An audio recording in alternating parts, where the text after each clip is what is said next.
was very jovial. Behind that screen was an extremely jovial man. And he used to tell me, I must go before you. Because if you go before me, I will not last. That was always his prayers. So throughout those years, those 20 years, when I'm sick, I'm praying to God not for me to get well for my sake, but for his sake. Because if anything were to happen, any exams or whatever, I know within 10 minutes, everything would be over. That's how close we were. The toughest time of our marriage was when COVID was there. And I told him, if this is the way you were meant to go, then you'll go. If it is not, you pull through. You have to do what you have to do.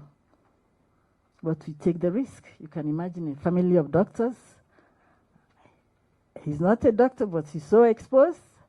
Here was I with my patients. Here was my son, my daughter-in-law. We are all doctors. So it was just like, we are like, if it happens, it happens. But we must soldier on. I gave him that support, and we made it through. And he always said, family came first. He believed in family. From the first day, he said, if I'm up and my family is down, then I'm down.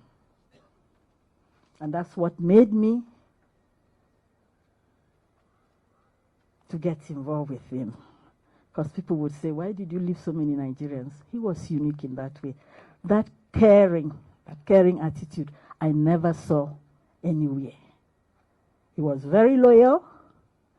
If he told me he was going to be somewhere at 2 o'clock, 2 o'clock he'll be there. It didn't matter. If by 3 he was not there, he would call. If he has not called by 3, I know something was wrong. He made sure he helped whoever. He said, my father used to tell me, you never kick an enemy when he's on the ground. You fight and fight. When the person is on the ground, you stop. And that's why at times when there was so much argument and he knew the other person was down, he would give up just for that. The third one, he was so forgiving. People never knew that. He would talk, scream. The same person you are screaming with, if he says, I have a headache, he will, have you taken medicine? He will come, bring medicine. He will forget every other thing and take care of you till it's over. Then he will tell you, that thing we are discussing is over. That's the end of the story. Whatever it is you were arguing about, he will never bring it up. No matter how you try to bring it up, he will give it to you. But he will say, these are my reservations. If you can work on this, we can be fine. If not, we'll leave it the way it is. Very, very loving. Like his colleagues in NEC used to say, when he wants to get something for me, he tells them to wait. I'm getting something for the boss. And he would call, what do you need? 1, 2, 3.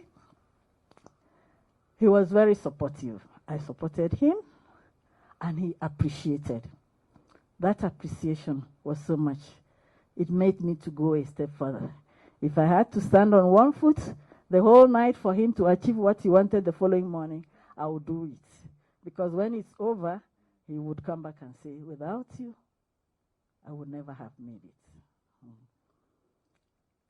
Saying I'll miss him is an understatement. But I know we used to work like 2 major generals. I used to call him Major General. He's commanding the 1st Battalion, and I'm in the 2nd Battalion. So when he has finished, usually during the war, sorry, I know a bit of war because I experienced Biafra firsthand. During the war, if they are going to capture a city like my city, it was Biafra in the morning, Nigeria in the afternoon, then 3 a.m. things change. But whenever they went to capture a city, the 1st battalion will go, and then the 2nd battalion will now go when everything is sorted out.